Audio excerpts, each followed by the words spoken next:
nama saya Diana Fitri. Dengan NIM 202014142, saya berasal dari kelas 5D, Prodi Administrasi Publik, Fakultas Ilmu Sosial dan Politik, Universitas Maliku Saleh.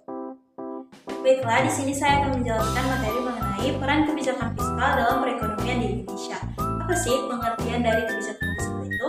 Kebijakan fiskal adalah seperangkat tindakan pemerintah untuk mempengaruhi perekonomian melalui pengelolaan anggaran, belanja, dan penerimaan negara.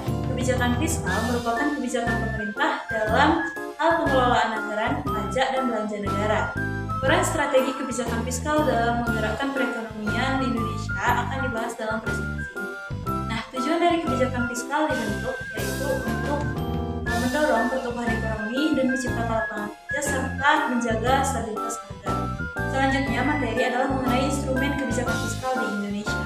Yang pertama itu ada pengelolaan anggaran belanja. Pengelolaan anggaran belanja merupakan proses penting dalam manajemen keuangan pemerintahan yang bertujuan untuk memastikan bahwa sumber daya keuangan digunakan secara efisien dan efektif.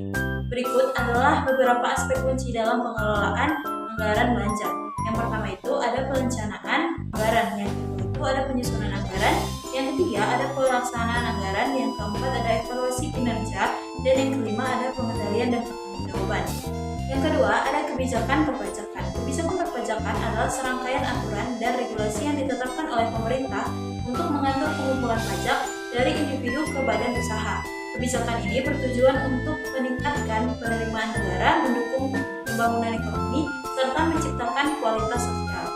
Yang ketiga adalah subsidi dan insentif. Subsidi dan insentif ini adalah dua alat kebijakan ekonomi yang digunakan oleh pemerintah untuk mendukung berbagai sektor ekonomi, meningkatkan kesejahteraan masyarakat, dan merangsang pertumbuhan. Berikut adalah penjelasan mengenai keduanya. Yang pertama itu ada subsidi. Subsidi adalah bantuan keuangan yang diberikan oleh pemerintah kepada individu, kelompok, ataupun sektor tertentu untuk mengurangi biaya dan mendorong produksi atau konsumsi barang dan jasa. Yang kedua ada insentif. Insentif adalah dorongan atau penghargaan yang diberikan kepada individu atau perusahaan untuk mendorong perilaku tertentu. Insentif bisa berupa pengurangan pajak, subsidi langsung, atau bentuk dukungan lainnya. Materi selanjutnya adalah dampak kebijakan fiskal pada pertumbuhan ekonomi. Nah, yang pertama itu ada ekspansi fiskal. Ekspansi fiskal ini adalah kebijakan yang diambil oleh pemerintah untuk meningkatkan pengeluaran dan atau mengurangi pajak dengan tujuan mendorong pertumbuhan ekonomi, terutama dalam situasi resesi atau ketika perekonomian mengalami perlambatan. Kebijakan ini bertujuan untuk meningkatkan permintaan agregat yang pada gilirannya dapat merangsang pertumbuhan ekonomi. Yang kedua, ada konsolidasi fiskal. Konsolidasi fiskal ini adalah kebijakan pemerintah yang bertujuan untuk menurunkan defisit anggaran dan mengendalikan akumulasi utang. Kebijakan ini menjadi penting, mengapa? Terutama dalam konteks pemulihan ekonomi pasca pandemi COVID-19, di mana banyak negara termasuk Indonesia mengalami pelebaran defisit anggaran akibat peningkatan belanja untuk stimulus ekonomi dan penanganan pandemi. Yang ketiga, ada efek pengganda. Efek pengganda atau multiplier effect adalah konsep dalam ekonomi yang menggambarkan bagaimana perubahan dalam pengeluaran atau investasi dapat menghasilkan perubahan yang lebih besar dalam pendapatan nasional. Ketika pemerintah atau sektor swasta melakukan pengeluaran, efek ini menciptakan dampak berantai yang mempengaruhi berbagai aspek ekonomi. Pengertian efek pengganda mengacu pada proporsi kenaikan atau penurunan pendapatan akhir yang disebabkan oleh investasi ataupun pengeluaran tertentu. Dalam konteks ekonomi makro, efek pengganda ini terjadi ketika peningkatan pengeluaran nasional seperti investasi pemerintah menghasilkan peningkatan pendapatan dan konsumsi di masyarakat. Materi selanjutnya adalah mengenai kontribusi kebijakan fiskal pada kestabilan ekonomi. Yang pertama itu ada penstabilan siklus bisnis. Siklus bisnis adalah pola pergerakan yang mencerminkan fluktuasi dalam aktivitas ekonomi suatu negara yang terdiri dari fase ekspansi, puncak, kontraksi, dan palung. Perubahan dalam siklus bisnis ini dapat mempengaruhi berbagai aspek ekonomi termasuk inflasi dan pengangguran. Oleh karena itu, penstabilan siklus bisnis menjadi penting untuk menjaga kestabilan ekonomi. Kebijakan fiskal berfungsi sebagai penstabil otomatis dalam menghadapi fluktuasi siklus bisnis. Dalam periode ekspansi, pemerintah cenderung mengurangi pengeluaran atau meningkatkan pajak untuk mencegah overheating ekonomi. Sebaliknya, selama periode kontraksi, kebijakan fiskal dapat mencakup peningkatan belanja atau pengurangan pajak untuk merangsang pertumbuhan. Yang kedua, pembiayaan pembangunan. Pembiayaan pembangunan infrastruktur di Indonesia merupakan isu penting yang mempengaruhi pertumbuhan ekonomi dan kesejahteraan masyarakat. Dengan kondisi geografis yang beragam dan tantangan sosial ekonomi, pemerintah menghadapi kebutuhan mendesak untuk meningkatkan infrastruktur guna mendukung pemerataan pembangunan.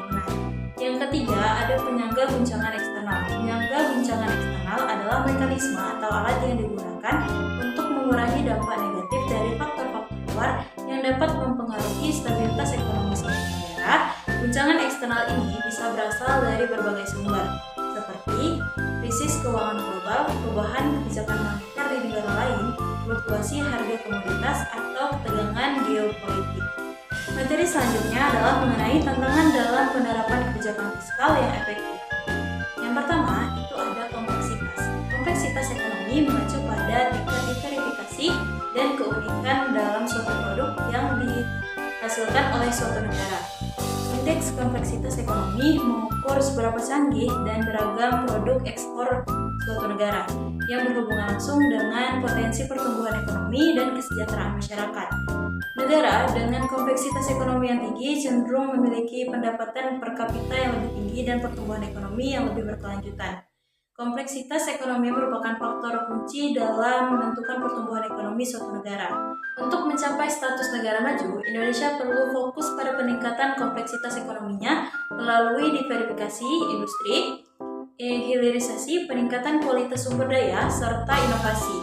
Dengan langkah-langkah ini, diharapkan Indonesia dapat memperbaiki peringkat kompleksitas ekonominya dan mencapai pertumbuhan yang lebih inklusif serta berkelanjutan. Yang kedua, ada kendala politik. Penerapan kebijakan fiskal di Indonesia seringkali dihadapkan pada berbagai kendala politik yang mempengaruhi efektivitas dan efisiensi pelaksanaan kebijakan tersebut. Berikut adalah beberapa kendala utama yang mungkin sering dihadapi oleh pemerintah Indonesia. Yang pertama, kurangnya koordinasi antara pemerintah dan bank sentral. Yang kedua, proses politikal yang panjang. Yang ketiga, pengaruh partai politik dan oligarki. Yang keempat, desentralisasi fiskal yang tidak optimal. Yang kelima, budaya korupsi dan praktik politik identitas. Dan yang keenam, itu ada rendahnya partisipasi publik. Ketepatan waktu dalam penerapan kebijakan fiskal sangat penting untuk mencapai tujuan ekonomi nasional. Untuk mengatasi tantangan ini, perlu adanya reformasi dalam proses pengambilan keputusan politik, peningkatan koordinasi antara kebijakan fiskal dan moneter, serta pengelolaan anggaran yang lebih efisien. Dengan langkah-langkah tersebut, diharapkan kebijakan fiskal dapat dilaksanakan secara lebih efektif dan memberikan dampak positif bagi pertumbuhan ekonomi di Indonesia. Oke, baik, dari materi yang sudah saya sampaikan tadi, kesimpulan yang dapat diambil, secara keseluruhan, kebijakan fiskal di Indonesia memiliki peran yang krusial dalam mendorong pertumbuhan ekonomi yang stabil dan inklusif. Dengan penyesuaian dan reformasi yang tepat, serta kolaborasi yang lebih baik dengan kebijakan moneter, diharapkan dapat meningkatkan efektivitas kebijakan fiskal dalam menghadapi tantangan ekonomi di masa depan. Oke, mungkin materi itu saja yang dapat saya sampaikan. Semoga materi yang saya sampaikan tadi dapat bermanfaat bagi kita semua. Oke, wassalamualaikum warahmatullahi wabarakatuh. See you, bye-bye.